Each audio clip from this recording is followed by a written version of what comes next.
এতক্ষণ আমরা দেখলাম জুলাই যোদ্ধা মাহবুবুলের উপর নির্মিত একটি প্রামাণ্যচিত্র। সম্মানিত সুধীবৃন্দ, এবারে প্রারম্ভিক বক্তব্য দেওয়ার জন্য অনুরোধ জানাচ্ছি শহীদ মাহমুদুর রহমান সৈকতের বোন সাবরিনা আফরোজ সেবন্তীকে।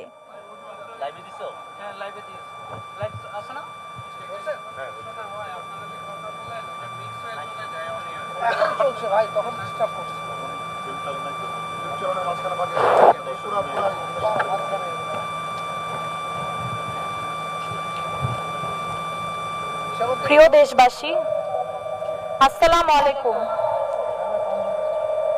জুলাই গণঅভ্যুত্থানে 1 বছর পূর্তি উপলক্ষে এক ঐতিহাসিক সমাবেশে আমরা একত্রিত হয়েছি। 1 বছর আগে এই দিনে একটি স্বৈরাচারী ফ্যাসিস্ট সরকারের পতন হয়েছিল এবং তৎকালীন অবৈধভাবে নির্বাচিত সরকার প্রধান পদত্যাগ করে দেশ থেকে পালিয়ে যেতে বাধ্য হয়েছিল। বাংলাদেশে যার নজির ইতিপূর্বে দেখা যায়নি। এই অভূতপূর্ব গণ অভ্যুত্থান আমাদেরকে অর্জন করতে হয়েছে বহু ত্যাগের বিনিময়ে। আমার ভাই শহীদ মাহমুদুর রহমান সৈকত সহ আমার সকল শহীদ ভাই বোনদের আমি গভীর শ্রদ্ধার সঙ্গে স্মরণ করছি। আন্দোলনের সময় গত 19 জুলাই রাজধানীর মোহাম্মদপুরের নূরজাহান রোডে সরকারি প্রাথমিক বিদ্যালয়ের সামনের সড়কে স্বৈরাচারী বাহিনীর গুলি আমার ভাইয়ের প্রাণ কেড়ে নেয়। আমার ভাই সকল শহীদ ভাইয়ের প্রাণের বিনিময়ে আজ আমি মুক্ত স্বাধীন বাংলাদেশে আপনাদের সামনে কথা বলছি। 19 জুলাই আমার পরিবার যখন আমার ভাইয়ের লাশ শহীদ সোহরাওয়ার্দী মেডিকেল কলেজ হাসপাতালের মর্গে পায়, তখন দেখা যায় তার মাথায় ছিল রক্তাক্ত ব্যান্ডেজ। মৃত্যুর কারণ হিসেবে লেখা ছিল গানশট। এই গানশট শুধু আমার ভাইয়ের মাথায় নয়, আমার পুরো পরিবারের মাথায় লেগেছিল, বাংলাদেশের হৃদয়ে লেগেছিল। আমার ভাইয়ের উচ্চতা ছিল 6 ফুট 2 ইঞ্চি। আমার বাবা সবসময় আমার ভাইয়ের উচ্চতা নিয়ে গর্ব করতেন, অথচ সেই উচ্চতায় আমাদের সকলের জন্য কাল হয়ে দাঁড়ালো। গুলি এসে ছিদ্র করে দিয়ে চলে গেল আমার ভাইয়ের মাথা। কিন্তু আমি, আমার পরিবার যখন দেখি আজ আমরা পুরো দেশের পরিবার হয়ে গেছি, তখন আমরা কিছুটা স্বস্তি বোধ করি। দেশের ভবিষ্যৎ নিয়ে আশাবাদী হয়ে উঠি। দেশের ভবিষ্যৎ যখন সম্পূর্ণ অন্ধকারাচ্ছন্ন মনে হচ্ছিল, সামনে কোনো আলোর দিশারি খুঁজে পাওয়া যাচ্ছিল না, তখন এই সফল গণ অভ্যুত্থানই আমাদেরকে আবার নতুন বাংলাদেশ গড়ার স্বপ্ন দেখালো। সেই স্বপ্ন বাস্তবায়নের পথে আমরা যেন কিছুতেই লক্ষ্যচ্যুত না হই। জনগণের রাষ্ট্রকে আমরা যেন আবার জনগণের কাছে ফিরিয়ে দিতে পারি। জুলাই গণ অভ্যুত্থানের মূল আকাঙ্ক্ষা ছিল আমরা যেন একটি কার্যকর গণতান্ত্রিক শাসন ব্যবস্থা প্রবর্তন করতে পারি, যার মাধ্যমে একটি শোষণমুক্ত, বৈষম্যহীন, ন্যায্য ও মূল্যবোধ সম্পন্ন সামাজিক ও রাজনৈতিক বন্দোবস্ত প্রতিষ্ঠিত হবে, যেখানে মানবাধিকার ও চিন্তার স্বাধীনতা সুপ্রতিষ্ঠিত থাকবে। যে ব্যবস্থা বর্তমান ও আগামী প্রজন্মের আশা আকাঙ্ক্ষা ধারণ করবে। আমাদের সামনের পথ নিষ্কণ্টক নয়। নানা ষড়যন্ত্র ও বাধা বিপত্তির সম্মুখীন হতে পারি আমরা। তাই রাজনৈতিক মতাদর্শের ভিন্নতা সত্ত্বেও, ধর্ম, বর্ণ, শ্রেণী, পেশা নির্বিশেষে আমরা যেন জুলাই 24 এর অভ্যুত্থানের সপক্ষের সকল শক্তির ঐক্য ধরে রাখতে পারি। আজকের এই আয়োজন সেই ঐক্যেরই প্রতীক। আজকের জুলাই ঘোষণা সেই ঐক্যবদ্ধ গণ আকাঙ্ক্ষারই বহিঃপ্রকাশ হয়ে থাকুক, এই কামনা করি। সবাই আমার ভাই সৈকত সহ সকল শহীদদের আত্মার জন্য মাগফিরাতের জন্য এবং আহতদের দ্রুত আরোগ্য লাভের জন্য দোয়া করবেন। ধন্যবাদ। আসসালামু আলাইকুম। ধন্যবাদ সাবরিনা আফরোজ সেবন্তী। সম্মানিত নাগরিকবৃন্দ, এবারে সেই ঐতিহাসিক মুহূর্ত যার জন্য সারা দেশের মানুষ অধীর আগ্রহে অপেক্ষা করে আছে। এখন জুলাই ঘোষণাপত্র পাঠের সেই মাহেন্দ্রক্ষণ। 2024-এর গণ অভ্যুত্থান পরবর্তী এদেশের আপামর ছাত্র জনতার বহু কাঙ্ক্ষিত জুলাই ঘোষণাপত্র পাঠ করার জন্য বাংলাদেশ সরকারের মাননীয় প্রধান উপদেষ্টা ডক্টর মোহাম্মদ ইউনূস মহোদয়কে বিনীত অনুরোধ জানাচ্ছি। মঞ্চে উপবিষ্ট দেশের শীর্ষ রাজনৈতিক দলের নেতৃবৃন্দকে বিনীত অনুরোধ করছি জুলাই ঘোষণাপত্র পাঠের সময় মাননীয় প্রধান উপদেষ্টার পাশে দাঁড়িয়ে সংহতি জানানোর জন্য। শীর্ষ রাজনৈতিক দলের নেতৃবৃন্দকে সাথে নিয়ে এবারে জুলাই ঘোষণাপত্র পাঠ করছেন মাননীয় প্রধান উপদেষ্টা ডক্টর মোহাম্মদ ইউনূস। আসসালামু আলাইকুম। আজকে দেশের নেতৃবৃন্দকে সঙ্গে নিয়ে জাতির যে গুরুত্বপূর্ণ দায়িত্ব পালন করতে আমরা এসেছি, আল্লাহ তার জন্য আমাদের জন্য রহমত বর্ষণ করছেন। আল্লাহর রহমত নিয়ে আমি এই ঘোষণাপত্র পাঠ করব। বিসমিল্লাহির রহমানির রহিম। যেহেতু উপনিবেশ বিরোধী লড়াইয়ের সুদীর্ঘকালের ধারাবাহিকতায় এই ভূখণ্ডের মানুষ দীর্ঘ 23 বছর পাকিস্তানের স্বৈরশাসকদের বঞ্চনা ও শোষণের বিরুদ্ধে রুখে দাঁড়িয়েছিল এবং নির্বিচার গণহত্যার বিরুদ্ধে গণপ্রতিরোধ গড়ে 1971 সালে 26শে মার্চ স্বাধীনতা ঘোষণা করে রক্তক্ষয়ী মুক্তিযুদ্ধের মাধ্যমে জাতীয় মুক্তির লক্ষ্যে বাংলাদেশ রাষ্ট্র প্রতিষ্ঠা করেছিল। এবং যেহেতু বাংলাদেশের আপামর জনগণ দীর্ঘ আন্দোলন সংগ্রামের মধ্য দিয়ে এই ভূখণ্ডে স্বাধীনতার ঘোষণাপত্রে বিবৃত সাম্য, মানবিক মর্যাদা, সামাজিক সুবিচারের ভিত্তিতে উদার গণতান্ত্রিক রাষ্ট্র বিনির্মাণের আকাঙ্ক্ষাকে বাস্তবায়নের জন্য সর্বোচ্চ ত্যাগ স্বীকার করেছে। এবং যেহেতু স্বাধীন বাংলাদেশের 1972 সালের সংবিধান প্রণয়ন পদ্ধতি এর কাঠামোগত দুর্বলতা ও অপপ্রয়োগের ফলে স্বাধীনতা পরবর্তী আওয়ামী লীগ সরকার মুক্তিযুদ্ধের জন আকাঙ্ক্ষা পূরণে ব্যর্থ হয়েছিল এবং গণতন্ত্র ও রাষ্ট্রীয় প্রতিষ্ঠানগুলোর কার্যকারিতা ক্ষুণ্ণ করেছিল। এবং যেহেতু স্বাধীনতা পরবর্তী আওয়ামী লীগ সরকার স্বাধীনতার মূল মন্ত্র গণতান্ত্রিক শাসন ব্যবস্থার বিপরীতে বাকশাল নামে সাংবিধানিকভাবে একদলীয় শাসন ব্যবস্থা কায়েম করে এবং মত প্রকাশ ও বিচার বিভাগের স্বাধীনতা হরণ করে, যার প্রতিক্রিয়ায় 1975 সালের 7ই নভেম্বর দেশের সিপাহী জনতার ঐক্যবদ্ধ বিপ্লব সংগঠিত হয় এবং পরবর্তী সময়ে একদলীয় বাকশাল পদ্ধতির পরিবর্তে বহুদলীয় গণতন্ত্র, মত প্রকাশ ও বিচার বিভাগের স্বাধীনতা পুনঃপ্রবর্তনের পথ সুগম হয়। এবং যেহেতু 80-র দশকে সামরিক স্বৈরশাসনের বিরুদ্ধে দীর্ঘ 9 বছর ছাত্র জনতার অবিরাম সংগ্রামের মধ্য দিয়ে 1990 সালে গণ অভ্যুত্থান সংগঠিত হয় এবং 91 সনে পুনরায় সংসদীয় গণতান্ত্রিক শাসন ব্যবস্থার প্রবর্তন করা হয়। এবং যেহেতু দেশি বিদেশি চক্রান্তে সরকার পরিবর্তনের গণতান্ত্রিক প্রক্রিয়া ব্যাহত হওয়ায় 1/11-র মতো ষড়যন্ত্রমূলক ব্যবস্থার মাধ্যমে বাংলাদেশে শেখ হাসিনার একচ্ছত্র ক্ষমতা, আধিপত্য এবং ফেসিবাদের পথ সুগম করা হয়। যেহেতু দীর্ঘ 16 বছরের ফেসিবাদী অগণতান্ত্রিক গণবিরোধী শাসন ব্যবস্থা কায়েমের লক্ষ্যে এবং একদলীয় রাষ্ট্র ব্যবস্থা প্রতিষ্ঠার অতি উগ্র বাসনা চরিতার্থ করার অভিপ্রায়ে সংবিধানে অবৈধ অগণতান্ত্রিক পরিবর্তন করা হয়, যার ফলে একদলীয় একচ্ছত্র ক্ষমতা ও আধিপত্য প্রতিষ্ঠার পথ সুগম হয়।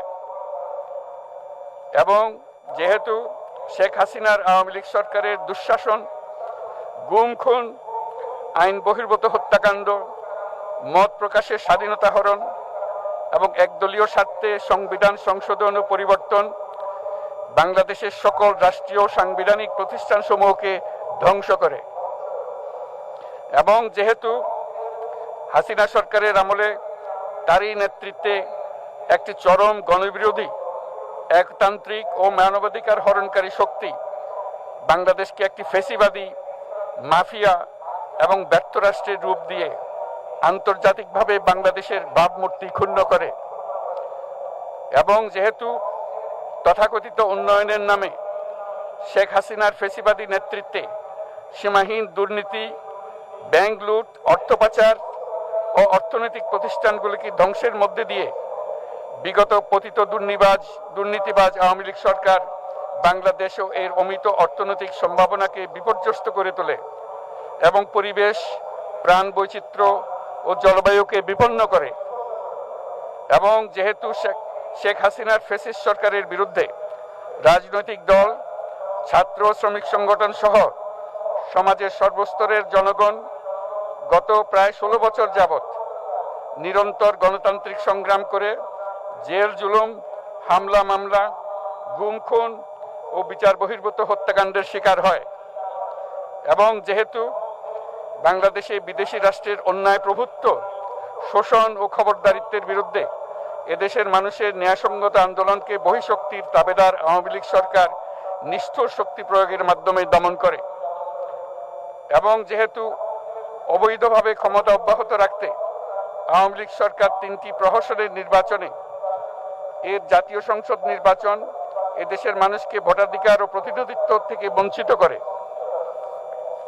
যেহেতু আওয়ামী লীগ আমলে ভিন্ন মতের রাজনৈতিক নেতাকর্মী, শিক্ষার্থী, তরুণদের নিষ্ঠুরভাবে নির্যাতন করা হয় এবং সরকারি চাকুরিতে একচেটিয়া দলীয় নিয়োগ এবং কোটাভিত্তিক বৈষম্যের কারণে ছাত্র, চাকুরি প্রার্থী, নাগরিকদের মধ্যে চরম ক্ষোভের জন্ম হয়, এবং যেহেতু বিরোধী রাজনৈতিক দল সংগঠনের উপর চরম নিপীড়নের ফলে দীর্ঘদিন ধরে জনরোষের সৃষ্টি হয় এবং জনগণ সকল বৈধ প্রক্রিয়া অবলম্বন করে ফ্যাসিবাদ বিরোধী লড়াই চালিয়ে যায়, এবং যেহেতু সরকারি চাকরিতে বৈষম্যমূলক কোটা ব্যবস্থা বিলোপ ও দুর্নীতি প্রতিরোধে বৈষম্য বিরোধী ছাত্র আন্দোলন চলাকালে আওয়ামী লীগ সরকার কর্তৃক ব্যাপক দমন পীড়ন, বর্বর অত্যাচার, মানবতা বিরোধী হত্যাকাণ্ড চালানো হয়, যার ফলে সারা দেশে দলমত নির্বিশেষে ছাত্র জনতার উত্তাল গণবিক্ষোভ,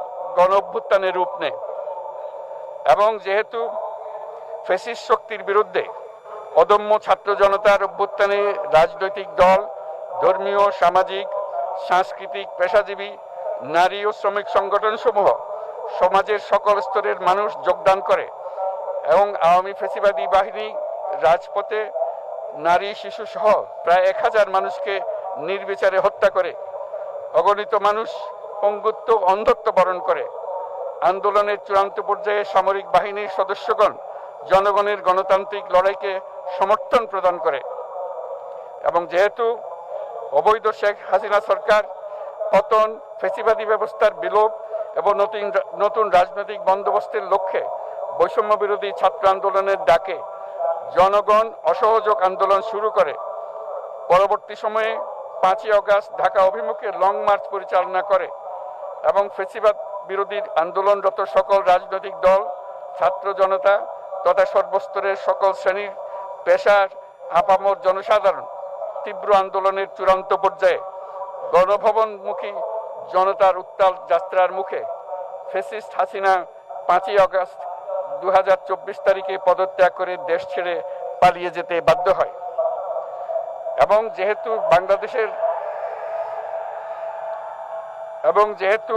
বাংলাদেশের রাজনৈতিক ও সাংবিধানিক সংকট মোকাবেলায় গণ অভ্যুত্থানের মধ্য দিয়ে ব্যক্ত জনগণের সার্বভৌমত্বের প্রত্যয় ও প্রয়োগ রাজনৈতিক ও আইনি উভয় দিক থেকে যুক্তিসঙ্গত, বৈধ ও আন্তর্জাতিকভাবে স্বীকৃত, এবং যেহেতু জনগণের দাবি অনুযায়ী এরপর অবৈধ দ্বাদশ জাতীয় সংসদ ভেঙে ভেঙে দেওয়া হয় এবং সংবিধানের 106 অনুচ্ছেদ অনুসারে সুপ্রিম কোর্টের মতামতের আলোকে সাংবিধানিকভাবে ডক্টর মোহাম্মদ ইউনূসের নেতৃত্বে 8ই আগস্ট 2024 তারিখে একটি অন্তর্বর্তীকালীন সরকার গঠন করা হয়। এবং যেহেতু বাংলাদেশের সর্বস্তরের জনগণের ফ্যাসিবাদ বিরোধী তীব্র আকাঙ্ক্ষা এবং ছাত্র জনতার অভ্যুত্থানের মধ্য দিয়ে ফ্যাসিবাদ বৈষম্য দুর্নীতিমুক্ত সমাজ ও রাষ্ট্র বিনির্মাণের অভিপ্রায় প্রকাশিত হয়, সেই হেতু বাংলাদেশের জনগণ সুশাসন ও সুষ্ঠু নির্বাচন, ফ্যাসিবাদী শাসনের পুনরাবৃত্তি রোধ, আইনের শাসন, অর্থনৈতিক ও সামাজিক ন্যায় বিচার নিশ্চিত করার লক্ষ্যে নিয়মতান্ত্রিক উপায়ে বিদ্যমান সংবিধান ও সকল রাষ্ট্রীয় সাংবিধানিক প্রতিষ্ঠানের গণতান্ত্রিক সংস্কার সাধনের অভিপ্রায় ব্যক্ত করে। এবং সেহেতু বাংলাদেশের জনগণ বিগত 16 বছরের দীর্ঘ ফ্যাসিবাদ বিরোধী আন্দোলন সংগ্রামকালে এবং 2024 সালের জুলাই গণঅভ্যুত্থানকালীন সময়ে ফ্যাসিস্ট আওয়ামী লীগ সরকার কর্তৃক সংগঠিত গুম খুন, হত্যা, গণহত্যা, মানবাধিকার বিরোধী অপরাধ ও সকল ধরনের নির্যাতন, নিপীড়ন ও রাষ্ট্রীয় সম্পত্তি লুণ্ঠনের অপরাধ সমূহের দ্রুত উপযুক্ত বিচারের দৃঢ় অভিপ্রায় ব্যক্ত করছে। সেহেতু বাংলাদেশের জনগণ জুলাই জনগণের সকল শহীদদের জাতীয় বীর হিসেবে ঘোষণা করে শহীদদের পরিবার, আহত যোদ্ধা এবং আন্দোলনকারী ছাত্র জনতাকে প্রয়োজনীয় সকল আইনি সুরক্ষা দেওয়ার অভিপ্রায় ব্যক্ত করেছে। এবং সেহেতু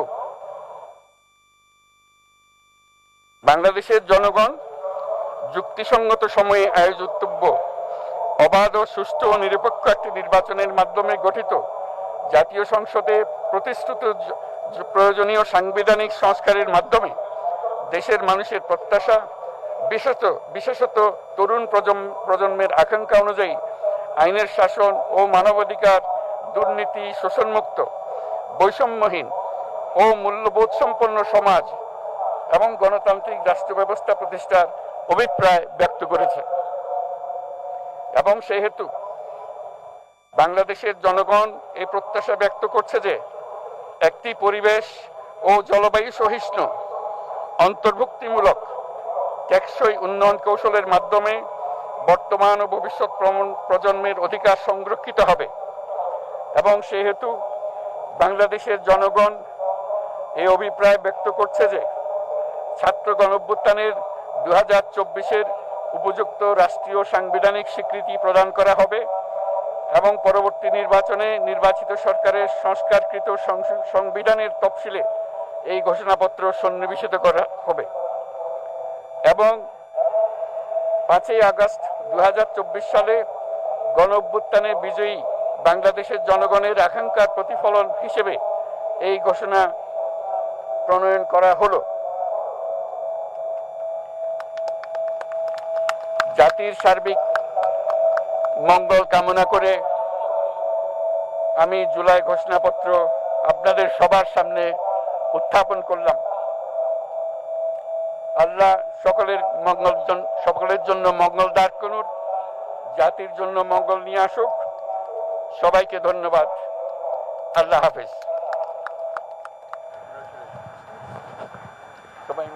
সম্মানিত সুধীবৃন্দ, ঐতিহাসিক জুলাই ঘোষণাপত্র পাঠ শেষ হলো। রাজনৈতিক নেতৃবৃন্দ সহ উপস্থিত সকলকে আন্তরিক ধন্যবাদ। মাননীয় প্রধান উপদেষ্টা অনুষ্ঠান স্থল ত্যাগ না করা পর্যন্ত সকল সম্মানিত অতিথিকে স্ব আসনে উপবিষ্ট থাকার জন্য সবিনয় অনুরোধ জানাচ্ছি। সুধীমণ্ডলী, এবারে আমরা পুনরায় ফিরে যাচ্ছি মানিক মিয়া অ্যাভিনিউতে আজকের দিনব্যাপী সাংস্কৃতিক অনুষ্ঠানমালা ও সন্ধ্যায় আকর্ষণীয় ড্রোনের মাধ্যমে নতুন বাংলাদেশের গল্প বলায়। দেশের সকল নাগরিকের সুস্বাস্থ্য কামনা করছি। সবাইকে ধন্যবাদ। অসংখ্য ধন্যবাদ জানাচ্ছি। আমরা এতক্ষণ সরাসরি যুক্ত ছিলাম, শুনেছি আপনাদের যে কাঙ্ক্ষিত জুলাই সনদ ত্যাগ না করা পর্যন্ত সকল সম্মানিত অতিথিবৃন্দকে নিজ নিজ আসনে উপবিষ্ট দুহাত তুলে থাকার জন্য সৃষ্টিকর্তার কাছে সবিনয়ে অনেকে প্রার্থনা অনুরোধ করেছেন, জানাচ্ছি। এখনো All of করছেন। you are requested to kindly keep in yourself in your seats until the departure of the Honorable Chief Advisor.